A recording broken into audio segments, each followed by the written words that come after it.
Welcome. In front of me I have a Tank 3, at least that's the model of the device, from a supposedly company that's called Unihertz. So, let's get straight into the unbox. I will be honest, I have never heard of this company before, so I don't know what to think about it. So,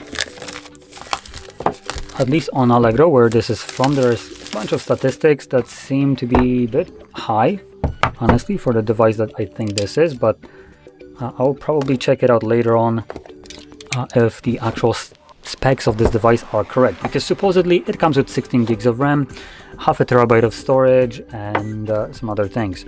Which, that being said, this already seems to be pretty spec'd out device that costs about, what is it, like $600?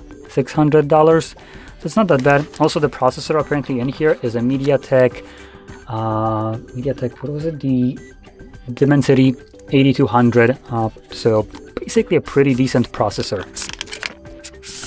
Now this is a Tank, as you can see. If we compare it to a normal sized phone, as everyone has, this is basically a Huawei Mate 20 Pro, and yeah, it's there's a big difference. Now this looks to be light for this. It has a bunch of cameras at the back, which, yeah, it seems to be pretty intriguing. Let's see. I'm gonna boot it up, and while this is booting up, assuming it has battery, I sure damn hope it does. Maybe this is the power button? Or this? You can probably see there's a bunch of buttons all around. So we have a couple here, one more here. There is what looks to be a flashlight at the top. But the device ain't turning on.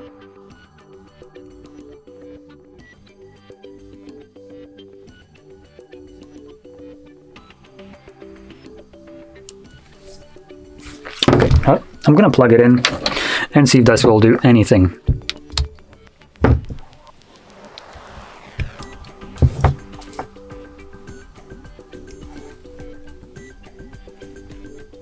That's unfortunate. So, at least the cable that I tried is a little bit too chunky to fit in there. Let's see if this one will be better.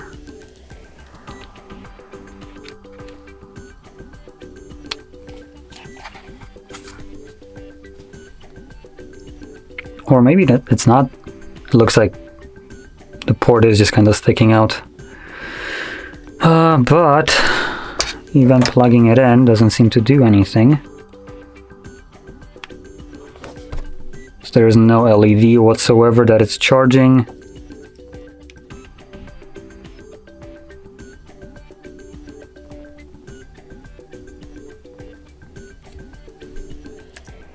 Come on, anything.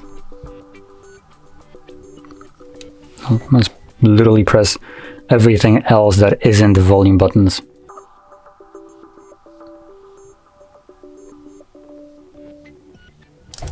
Oh, okay. Oh, there we go. Wow, we just had an image. So, fantastic. A device that comes with almost 24,000 milliamps arrives dead. Now, that's probably not surprising considering this is some no-name brand, but it is not good considering, well, batteries don't like to be fully charged or fully discharged, specifically for prolonged periods of time. I have no clue how long this has been sitting on the shelf, so that might have a negative impact on the battery. Anyway, let's just get into the rest of it. We do have a tempered glass that comes with the device. We have some paperwork. And then, surprisingly enough, we do have a pretty hefty charger. For a 120 watt charger, this is pretty light. It's a Type-C to Type-C charger. Fast charger, I mean, yeah, for that wattage you'd suppose so. So it delivers 20 volts and 6 amps max. So there we go. Now, because the device doesn't really want to turn on, I'm not really gonna go into checking out the system. I really wanted to check it out, see what it says inside of the Android, but 24,000 milliamps. Will be charging for a while before it probably boots up. So with that being said, I'm just gonna quickly go over the supposed specs right here. Supposed is because I can't really confirm right now if these are correct or not.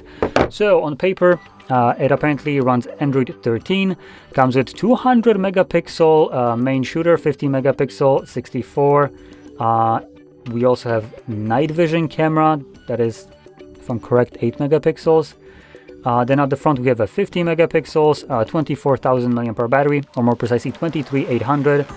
Has NFC 120 watt charging, MediaTek Dimensity 8200. 16 gigs of RAM, 512 storage, 6.8 inch display with a 1080p resolution. And the screen is apparently running at 120 Hertz refresh rate. So these are all the specs for the device right now. And like I said, this is some no brand that I have never heard of. So these could as well be just kind of faked, and in the OS it might be just kind of, you know, bullshitted into making it seem like, for instance, it has 16 gigs of RAM. So later on I might just download a program and see what it has. If you already have this device, I would recommend doing that yourself. Considering this device comes at about 3,000, a little bit less PLN, so it's about $600 probably. It seems to be on a more affordable side considering what it supposedly offers, as this is a pretty spec'd out device.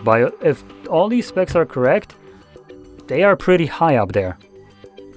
So anyway, I'm just gonna leave it at that, and hopefully you found this video helpful, and if you did, don't forget to smash like, subscribe, and thanks for watching.